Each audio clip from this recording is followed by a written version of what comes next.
तो आज हम स्वागत हमारी माता जी का।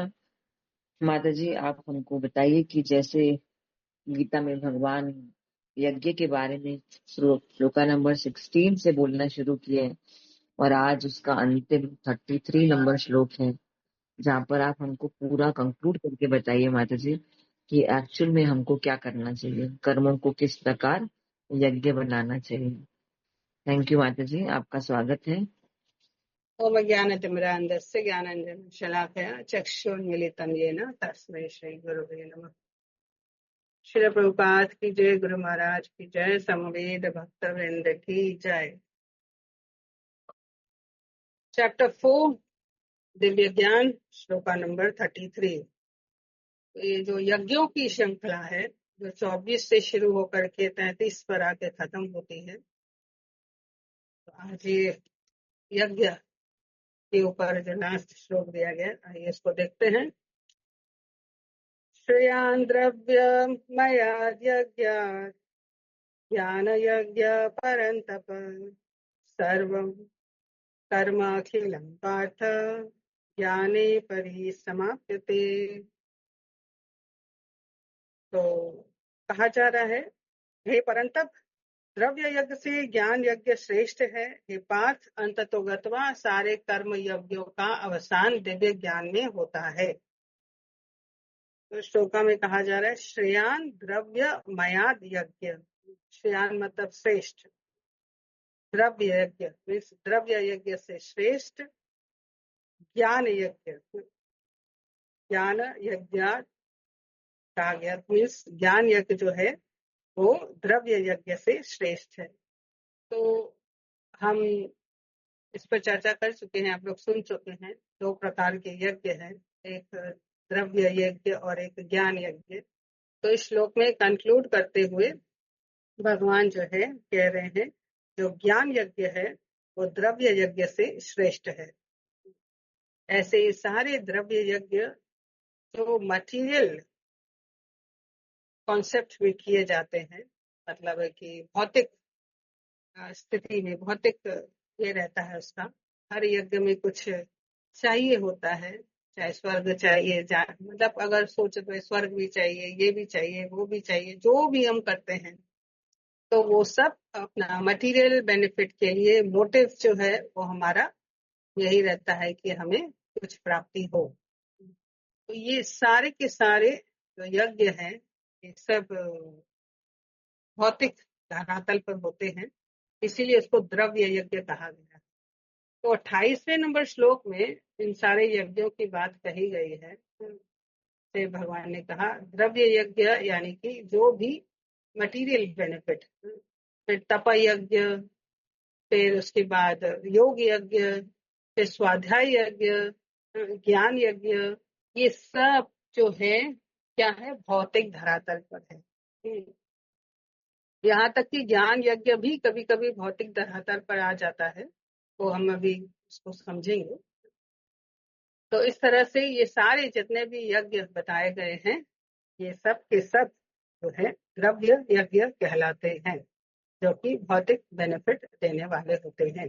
तो भगवान यहाँ एंड करते हुए कहते हैं कि भाई द्रव्य यज्ञ से ज्यादा श्रेष्ठ है ज्ञान यज्ञ, क्योंकि ये सारे यज्ञ मीन्स अंततोगत्वा सारे कर्म यज्ञों का अवसान दिव्य ज्ञान में होता है।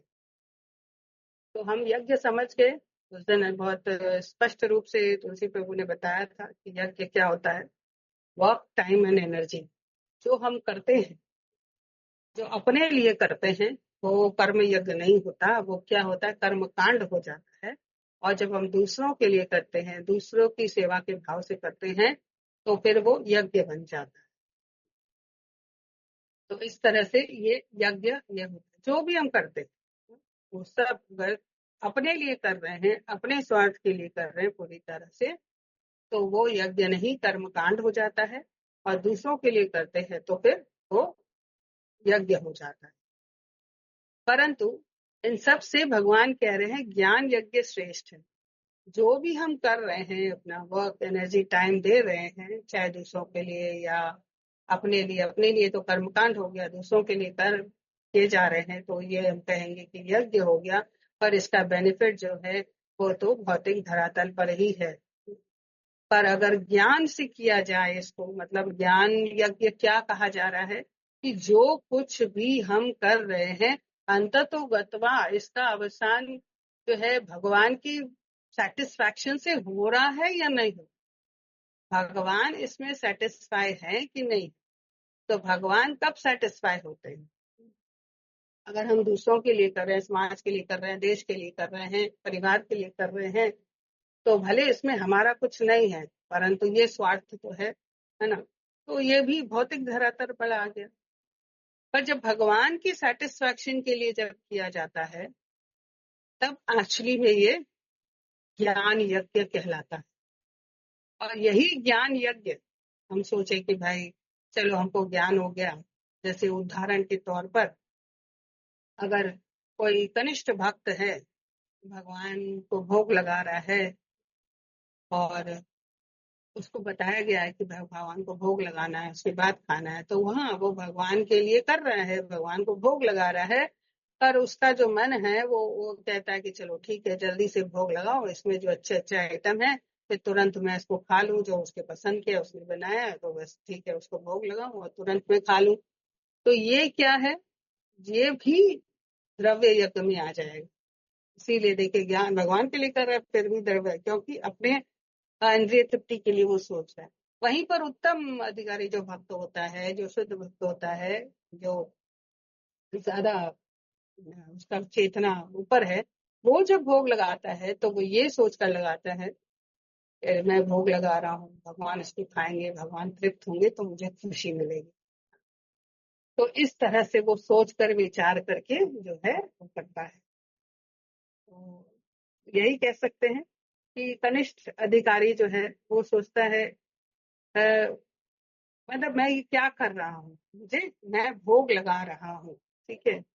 और उत्तम अधिकारी सोचता है मैं भोग क्यों लगा रहा हूँ, मैं भोग लगा रहा हूँ भगवान की प्रसन्नता के लिए।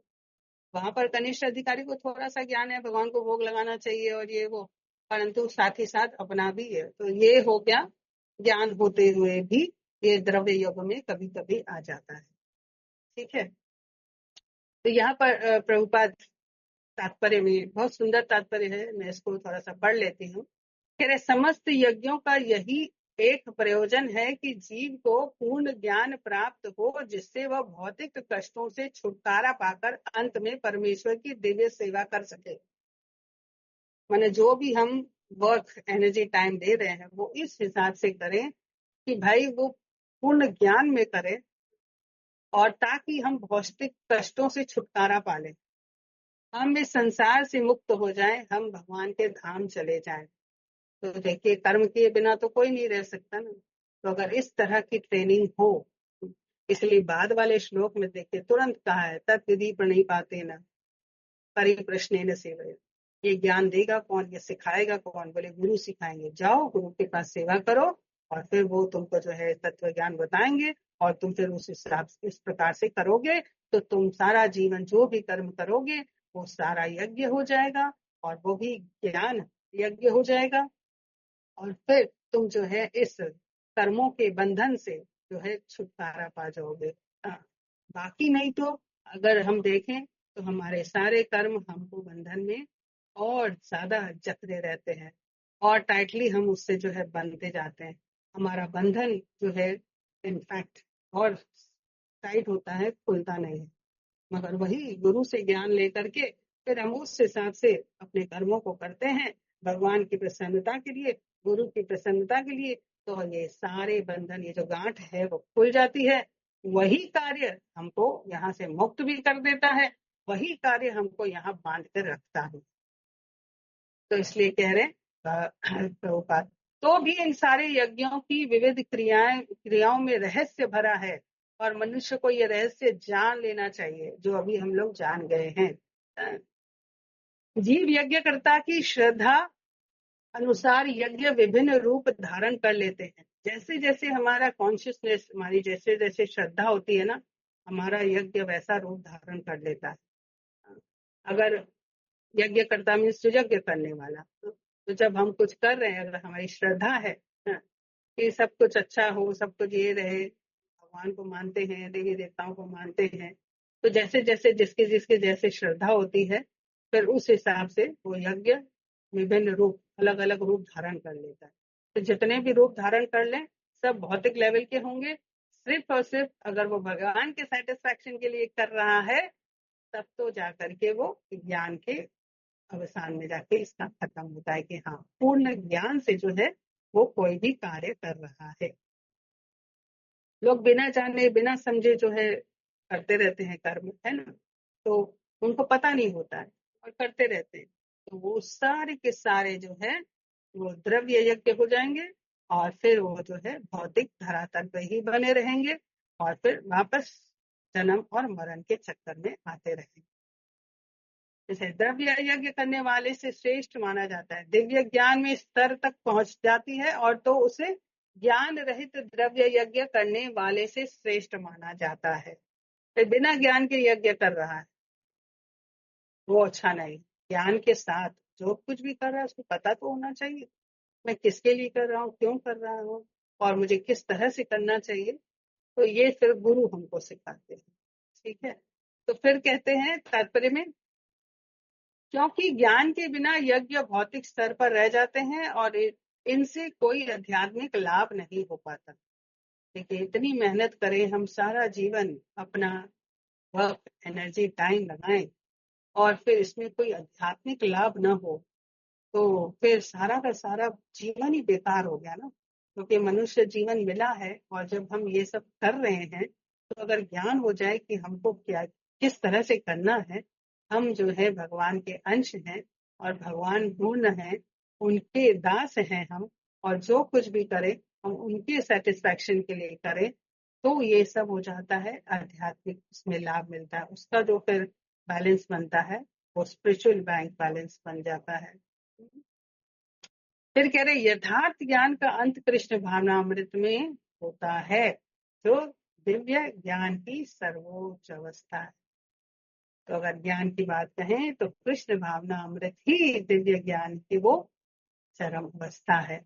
तो हम ये सब जान गए हैं, हम ये सब कर रहे हैं, इस सब फॉलो करने की कोशिश कर रहे हैं, तो धीरे धीरे जो है हम उस स्तर तक, उच्च स्तर तक पहुंच जाएंगे। क्योंकि एटलीस्ट हमें वो रास्ता तो मिल गया है, एटलीस्ट अभी हम वो पूरी तरह से भौतिक स्तर पर तो नहीं कर रहे हैं कुछ। हाँ, कभी कभी हो जाता है, जैसे हम प्रचार वगैरह करते हैं, कीर्तन करते हैं, ये करते हैं, लोग हमारा गुणगान करते हैं, हमको कहते हैं बहुत अच्छा बहुत अच्छा, और उससे हमको तृप्ति मिलती है, खुशी मिलती है, तो ये सब द्रव्य यज्ञ में आ जाता है। ज्ञान होते हुए भी हम सोचते हैं हाँ, भगवान के लिए करेंगे, परंतु जब इस तरह से खुशियां मिलती हैं और इस तरह से नाम नेम फेम मिलता है, तो फिर वो द्रव्य यज्ञ बन जाता है। बट कोई बात नहीं, इस तरह करते हुए धीरे धीरे सब शुद्ध होंगे, और इस तरह से ज्ञान लेते रहेंगे गुरु के संरक्षण में, तो हमारी जो दृष्टि है वो स्पष्ट हो जाएगी। 35 में यही कहा भगवान ने कि वास्तविक ज्ञान प्राप्त कर चुकने पर तुम पुनः कभी ऐसे मोह को प्राप्त नहीं होगे। तो हम भी इस तरह से जब वास्तविक ज्ञान प्राप्त कर लेंगे कि भाई नहीं, जो कुछ भी हो रहा है गुरु गौरांगो करा रहे हैं, सारा क्रेडिट उनका है, सब कुछ उन्हीं का है। ठीक है, तो ज्ञान की उन्नति के बिना यज्ञ मात्र भौतिक कर्म बन जाता है, इसलिए ज्ञान जरूरी है कि हम क्यों कर रहे हैं, भगवान के सेटिस्फैक्शन के लिए कर रहे हैं। किंतु जब उसे दिव्य ज्ञान के स्तर तक पहुंचा दिया जाता है, तब जब ऐसे कर्म करते हुए, ऐसे यज्ञ करते हुए अगर हम उसको दिव्य ज्ञान के स्तर तक पहुंचा दे for the satisfaction of Krishna, तब ये कर्म आध्यात्मिक स्तर प्राप्त कर लेते हैं। तो हमारे सारे जो कर्म है वो स्पिरिचुअलाइज हो जाते हैं, स्पिरिचुअल धरातल पर हो जाते हैं। अंत में प्रभुपाद कहते हैं, चेतना भेद के अनुसार ऐसे यज्ञ कर्म कभी कभी कर्म कांड कहलाते हैं। सब सारा डिपेंड करता है, देखिए, चेतना के ऊपर, हमारे कॉन्शियसनेस के ऊपर। तो सब कुछ कर रहे हैं, पर चेतना के भेद, अगर हमारी चेतना भौतिक है तो ये सब द्रव्य यज्ञ हो जाता है। और कर्म कांड अगर टोटली अगर अपने लिए कर रहे हैं तो कर्म कांड हो जाता है। और फिर कभी कभी ज्ञान कांड भी हो जाता है, ऐसे बहुत सारा स्वाध्याय कर लिया तो हम लोग को बहुत ज्ञान हो गया, हम लोग बैठ के बघार रहे हैं, बहुत अच्छा लेक्चर दे रहे हैं, इसलिए है ना, कर्म कांड ज्ञान कांड सब विषय भांड, केवल विषय भांड, केवल केवल विष का भांड है और कुछ नहीं। क्योंकि हर द्रव्य यज्ञ हमको इस संसार में कर्मों के बंधन में बांध देता है।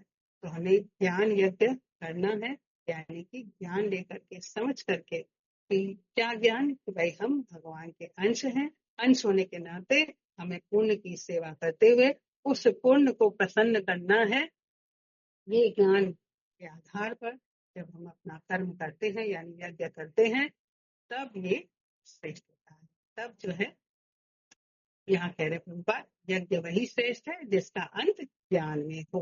तो ज्ञान क्या है अभी बता दिया मैंने, सेटिस्फैक्शन, कि हम उनके अंश हैं, उनको सेटिस्फाई करें। तो आज के श्लोक में भगवान यही जो है इम्पोर्टेंट बता रहे हैं कि जो कुछ करना है सब कुछ हमें भगवान के सेटिस्फैक्शन के लिए करना है। यही दिव्य ज्ञान है। इसीलिए कहा गया कृष्ण भावना अमृत जो है चेतना, भगवान की चेतना, कृष्ण की चेतना में जो है जो भी काम करेंगे वो सब यज्ञ ज्ञान यज्ञ कहलाएगा। इसीलिए यहाँ पर कह रहे हैं द्रव्य यज्ञ से ज्ञान यज्ञ श्रेष्ठ है। ठीक है, हरे कृष्ण।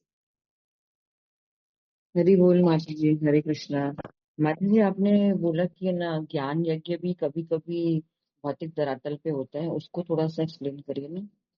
वो मैंने एग्जाम्पल्स पे किया था कि हम जो है गुरु के भोग गाइडेंस लगा। में, गुरु के गाइडेंस में ये करते हैं, ठीक है भोग लगाना है भगवान को, और भोग लगाते समय जो है हमें ये रहता है कि भोग लगा रहे हैं, ये ज्ञान है ना कि हर चीज भगवान का है, भगवान को अर्पण करो, भगवान को खुश करो। और वहीं साथ ही साथ ध्यान जो हमारा है वो आइटम्स में रहता है कि भोग लगे तो मैं ये आइटम जो है इसका स्वाद मैं चखूं, है ना। जी। वो जो है ये ज्ञान है, परंतु ज्ञान में भी यहाँ पर द्रव्य हो गया। ठीक है, मतलब खुद भोग करने की इच्छा हो गई तो वो भी द्रव्य यज्ञ में आ जाएगा। द्रव्य यज्ञ में आ जाए। इसीलिए मैंने कहा कभी कभी ज्ञान यज्ञ भी द्रव्य यज्ञ में ऐसे आ जाता अच्छा। माता जी, जैसे तुलसी प्रभु ने बताया था कि ज्ञान यज्ञ में है कि मैं कौन हूँ, मैं कहाँ से आया हूँ, मेरा भगवान से क्या संबंध है, ये ज्ञान प्राप्त करना ज्ञान यज्ञ कहलाता है। है। तो इसका उद्देश्य उन्होंने बताया था कि ये शाश्वत जीवन को प्राप्त करना। तो माता जी, अगर ज्ञान यज्ञ का उद्देश्य शाश्वत जीवन को प्राप्त करना है, तब हम्म, तो ये भी, इसमें भी कोई ग्रेटिफिकेशन, सेल्फ ग्रेटिफिकेशन है? नहीं, इसमें सेंस ग्रेटिफिकेशन नहीं।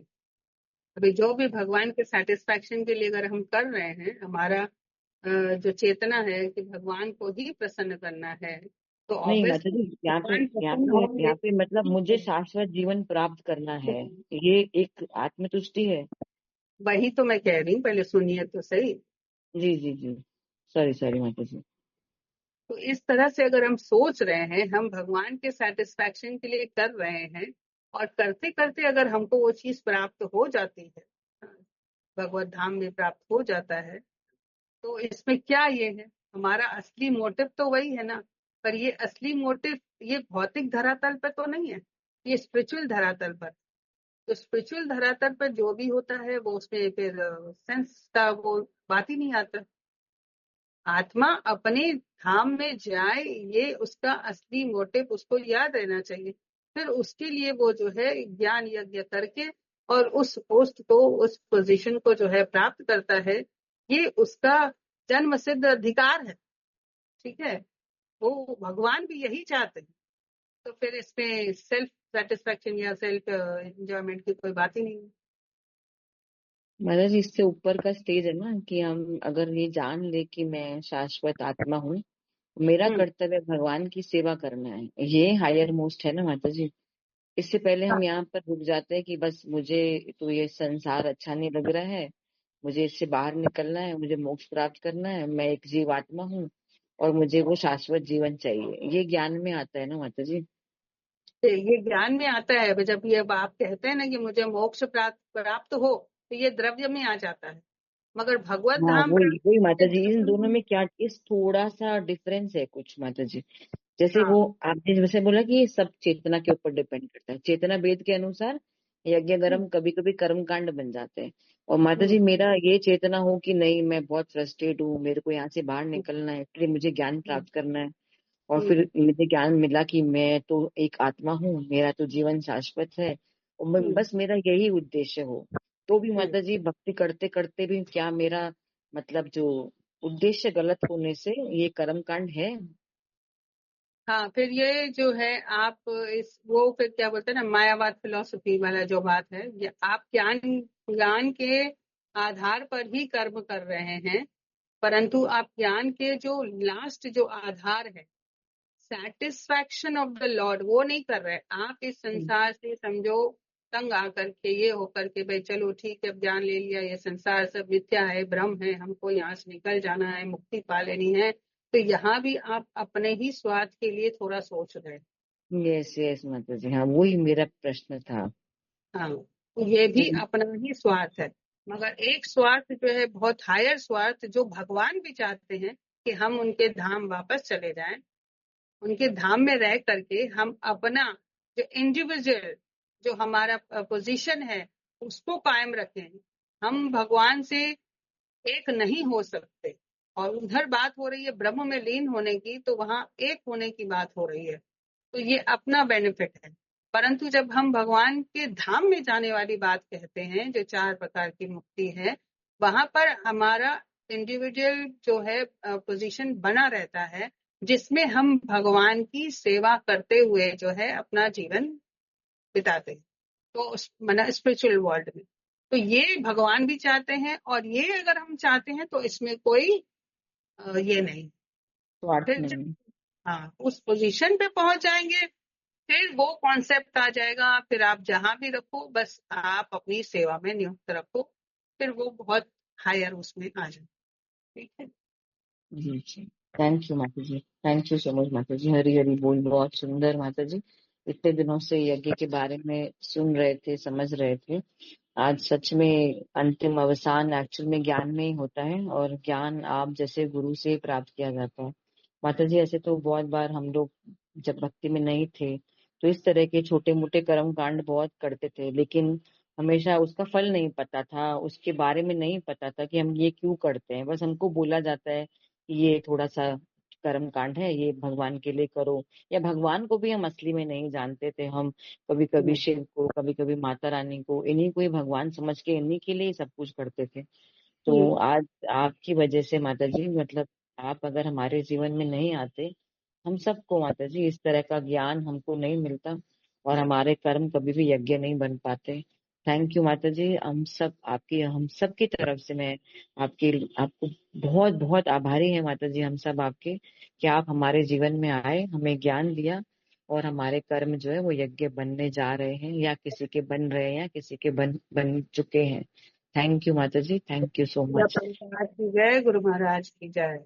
जय जय माता जी। हरे कृष्णा कृष्णा कृष्णा हरे हरे, हरे राम राम राम हरे हरे।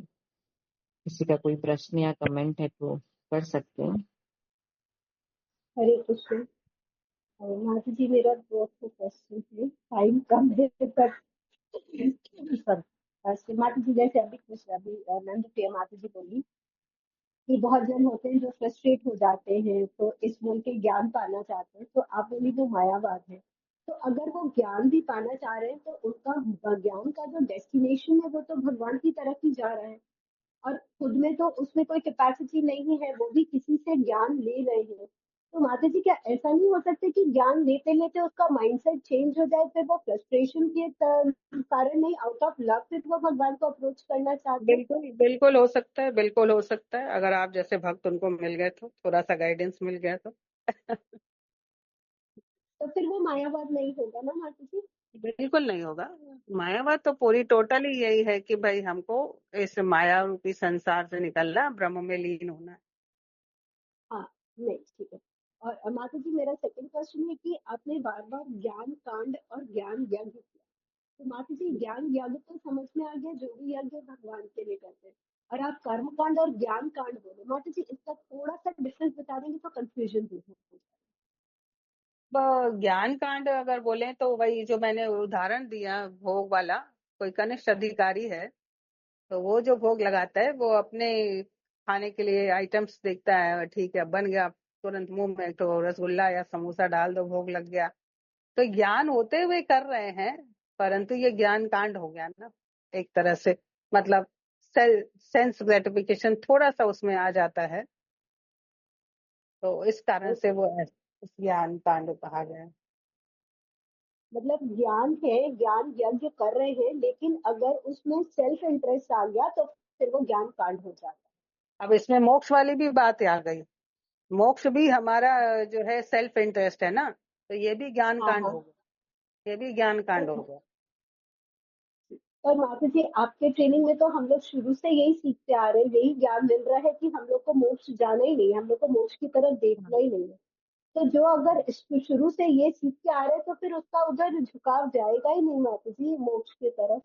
नहीं, बिल्कुल नहीं, भक्तों का तो नहीं जाएगा और नहीं, जाना भी हाँ, नहीं नहीं, चाहिए। नहीं चाहिए।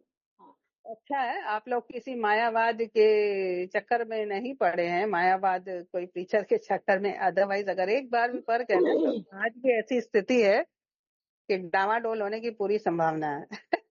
इसलिए प्रभुपाद महाप्रभु बोलते हैं कि कभी भी मायावाद भाष्य सुने हुए सर्वनाश, समझ रहे हैं।